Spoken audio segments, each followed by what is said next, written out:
దీని విధంగా జగన్మోహన్ రెడ్డి 5 ఏళ్లు ప్రవర్తించారన్నారు బీజేపీ రాష్ట్ర అధికార ప్రతినిధి భానుప్రకాష్ రెడ్డి.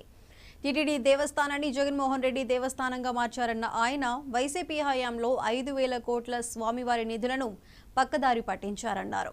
2023లో దాతలు ఇచ్చిన బంగారు కిరీటానికి లెక్కలు చూపించలేదని భానుప్రకాష్ రెడ్డి ఫైర్ అయ్యారు. తిరుమల క్షేత్రానికి వచ్చిన తర్వాత స్వామివారి దర్శనమైన తర్వాత అందరూ దర్శనం అయినా కాకపోయినా అఖిలాండం దగ్గర మొక్కులు తీసుకొని స్వామివారి ప్రసాదం తీసుకొని అత్యంత పవిత్రంగా శ్రీవారి లడ్డుని భావిస్తారు. సాక్షాత్తు వెంకటేశ్వర స్వామి ప్రతిమగా శ్రీవారి లడ్డుని భావిస్తారు. అలాంటి లడ్డు నాణ్యత ఉద్దేశపూర్వకంగా మీరు అక్కడ సరఫరా అవుతున్నటువంటి నెయ్యిలో నాణ్యత లేకుండా మీరు ఎందుకు కాంప్రమైజ్ అయ్యారు?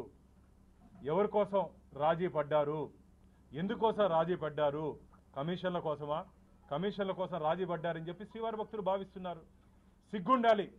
మాట్లాడతారు కరుణాకర్ రెడ్డి గారు, అవాస్తవాలు మాట్లాడుతున్నామంట. కమిషన్లు తీసుకునే చైర్మన్కి స్వామివారి గురించి కానీ శ్రీవారి గురించి కానీ మాట్లాడే నైతిక హక్కు కోల్పోయాడు కరుణాకర్ రెడ్డి అని చెప్పి భారతీయ జనతా పార్టీ భావిస్తోంది. శ్రీవారి గురించి కానీ శ్రీవారి ప్రసాదం గురించి కానీ మాట్లాడే నైతిక హక్కు కోల్పోయారు. మీరు తమాషా అనుకుంటున్నారా? నాణ్యమైన నెయ్యి సరఫరా జరగట్లేదు. నువ్వు అధ్యక్షుడిగా ఉన్నావు, ఏం చేసావయ్యా? ఏ రోజైనా ల్యాబ్ టెస్టింగ్ రిపోర్ట్లో వాస్తవాలు బయటపెట్టారా మీరు? రోజుకి 14 టన్నుల ఆవు నెయ్యి శ్రీవారి ప్రసాదానికి వినియోగిస్తారు మిత్రులారా. రోజుకి దాదాపు 14 టన్నుల ఆవు నెయ్యిని శ్రీవారి ప్రసాదం తయారీలో వినియోగిస్తారు.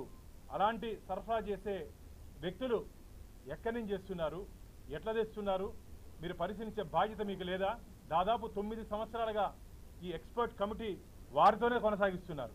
ఏదైనా సరే ఎక్స్పర్ట్ కమిటీ దయచేసి ఒక 2-3 సంవత్సరాలకి మార్చేస్తే బాగుంటుంది. 9 సంవత్సరాలు అదే అధికారులతో ఈ నాణ్యత పరిశీలన మీద వారే కొనసాగుతున్నారు.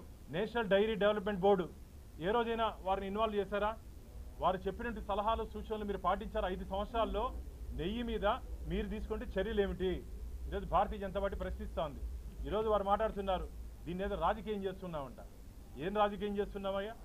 నువ్వు కాదా దేవస్థానాన్ని రాజకీయ పునరాస కేంద్రంగా చేసింది? నువ్వు కాదా దేవస్థానాన్ని ధనార్జ క్షేత్రంగా మార్చుకొని కమిషన్లు కొట్టింది? సిగ్గుండాలి.